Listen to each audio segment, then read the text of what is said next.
We live in an age of mobility, Mr. Scott. That's why I never hesitate to ask an attorney if he's willing to relocate. Well, sounds like you do this sort of thing quite often. Oh, no. I'm not really a headhunter. Thank you.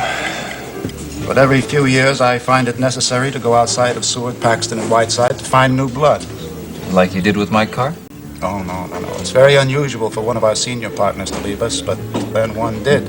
Of course, we want to replace him with the best possible man. Well, you couldn't have done any better than Mike. But frankly, for selfish reasons, I'm glad he turned you down. Yes. Well, for my selfish reasons, I hope you will seriously consider the offer I've made you. Now, of course, it cannot bring a senior partnership at this time. I mean, your youth makes that impossible. Well, I never expected one this soon in my career. But there are other benefits that I can promise you. A great deal more money than you're making at the present time. A steady stream of important cases. And the management of a full department at Seward, Paxton, and Whiteside. And in time, well, perhaps that partnership I offered Mr. Carr. Wow, that's a terrific offer. But frankly, well, I feel the same way Mike does about relocating. Yes, I know. Well, you see, most people do at first. I mean, they think of their family and their friends, their homes. Well, as a matter of fact, I do have a home. A brand new one. We just moved in. And, of course, I have my friends here. But not much family, as I understand it. No. Just a wife. A wife and some in-laws. And a mother-in-law. And you would find it difficult to leave them? Well, my wife is very close to her brother and his wife. And she's involved with her mother. Very involved.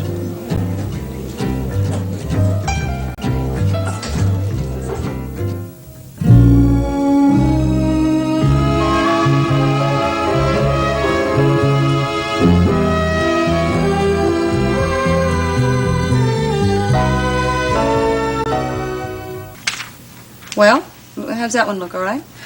Looks fine to me, April, really. You're a much better typist than you realize. Oh, thank you. Slow.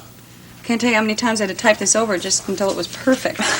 Well, you know, you're not hired as a typist. You're Margo's personal assistant. Well, I understand that, but Winter did a lot of Margo's typing. She told me she did. Do you think maybe it would help if I took a refresher course? Listen, speaking of refresher courses, don't you think it's about time for us to get out of here? You got to be back here by 9:30. It only gives us a couple of hours for our leisurely dinner.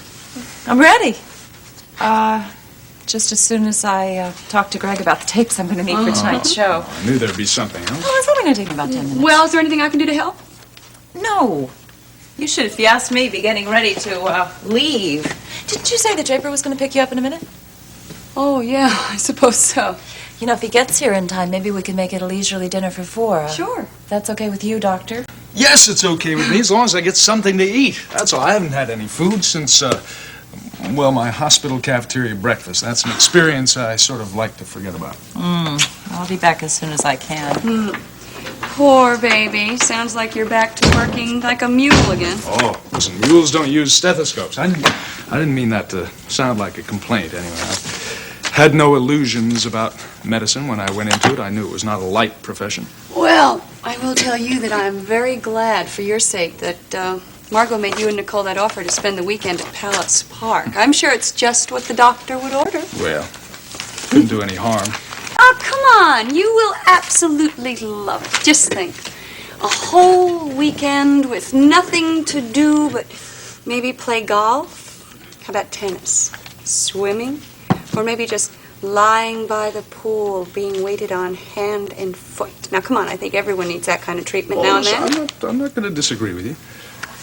As a matter of fact, I'm beginning to look forward to it. Believe it or not, I enjoy not working once in a while. Oh? Oh, good. You know, I think there might be something else that you can accomplish while you're up there besides having a good time. Really? What would that be? Well, Elliott is going to be there. Oh. You think we ought to entertain him? Is that it? Well, I suppose you're right. I suppose it'd only be common courtesy to ask him to join us, maybe for dinner, once. Well, that wasn't exactly what I had in mind. I thought, since he'll be there alone, maybe you could take advantage of the opportunity and, Well, maybe talk to him privately. Talk about what? Oh. You mean this business of him carrying on with his maid? Well, that wasn't what I meant. No, that was what I meant. April, do you honestly think that Elliott Dorn would appreciate my giving him that kind of friendly advice? Well, you are a friend of Margo's. Friend or not, I don't think I have the right to go horsewhipping her straying husband. Come on, I didn't mean that you should beat him up or anything. I just thought maybe if you could talk. All right, forget it. Forget it. You're right. It's a silly idea, and I'm sure he would resent your talking to him. If nothing else, he would sure resent knowing that I told you. Listen, April, I don't think that Margo is quite as blind to Elliott's faults as you think she is. As a matter of fact, it seems to me that she may have decided to accept the man the way he is, warts and all. And if that is the case, then I think you ought to respect her decision. Why do you have to be so right all the time? I'll tell you one thing, though. If Elliott doesn't keep to his promise about not seeing Sarah anymore, well, then I don't see any reason why I shouldn't tell my own mother the truth.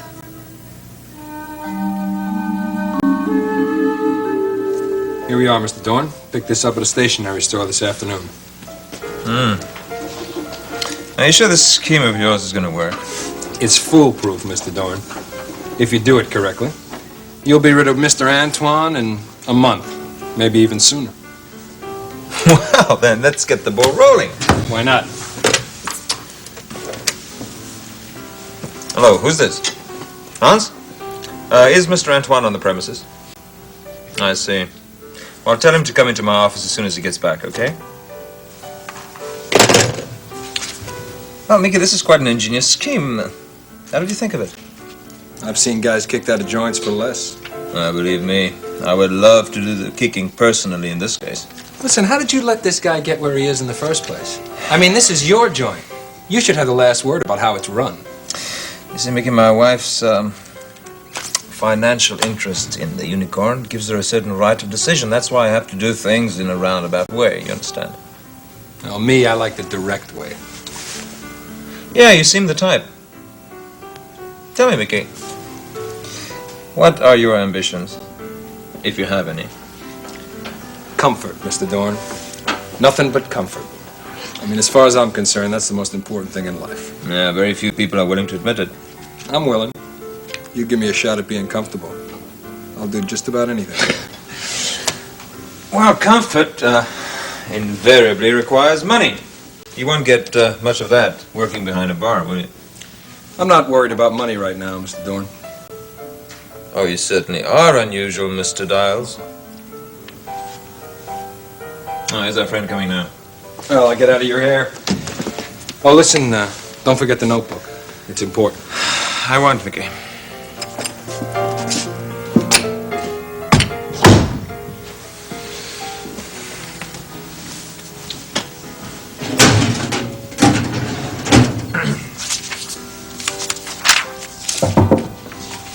Elliott, you wish to see me? Yes, Antoine, please come in. Look, I'm very busy right now. There are several No, it won't take long. Have a seat. Elliott, if you've called me in here because you have some more complaints to make, I have a few of my own. To start with, I understand that you are planning on taking a weekend off, and you are leaving your friend, that bartender, out there in charge of the Unicorn. Antoine, I really do not wish to talk about that. I had something pleasanter in mind. What could that possibly be? Oh, but your income, Antoine. I want to talk to you about a raise. What?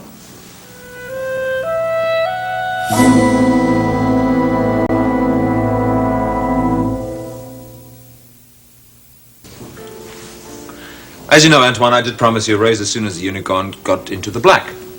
Well, we're almost there, even though our margin of profit is still very small. Elliott, exactly how much of a raise did you have in mind? Not so fast, Antoine.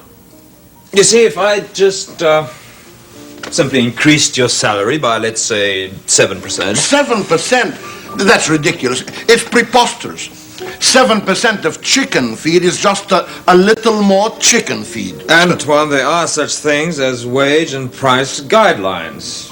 And you have heard of the inflation problem, haven't you?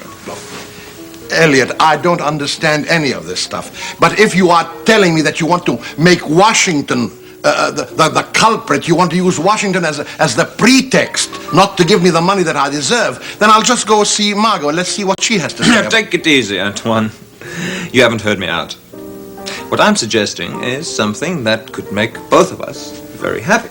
I can't conceive of anything that could produce such a miracle. Antoine, I would like you to have all the money you need. But let's face it. If I were to increase your salary by even, let's say, 50%, how much of that would you really keep? What are you talking about?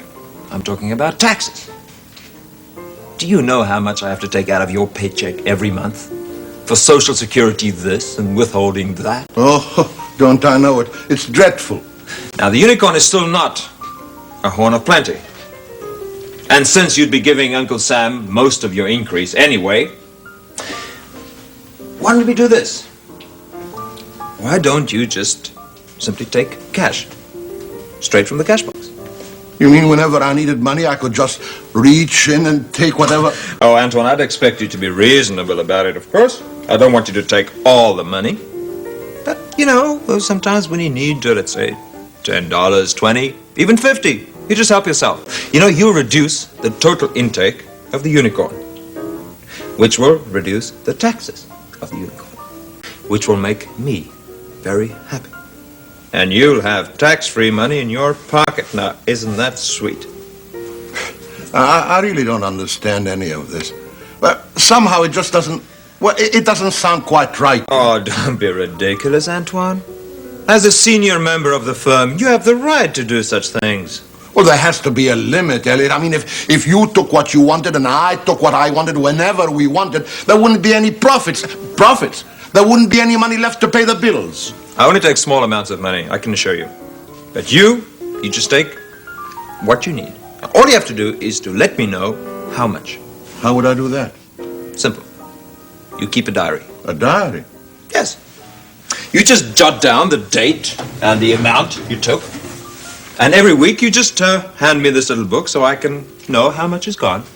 Well, it sounds simple enough, but is it legal? Oh, my dear Antoine, there is no way for Uncle Sam or the IRS or the FBI or the CIA, for that matter, to know how many bills come into our cash box and how many bills are removed. This kind of thing is done all the time. What do you say? Well, if that's the way you want to handle it, Elliott, and I wouldn't have to report it? Of course not. No taxes? Not a penny. I like that. You know, I love cash. Oh, yes. Did I tell you I hate credit cards? Oh, I hate them. But cash, it's real. Listen, Elliott, I have to go back to work. Yes, yes. Look, have a lovely weekend. I will.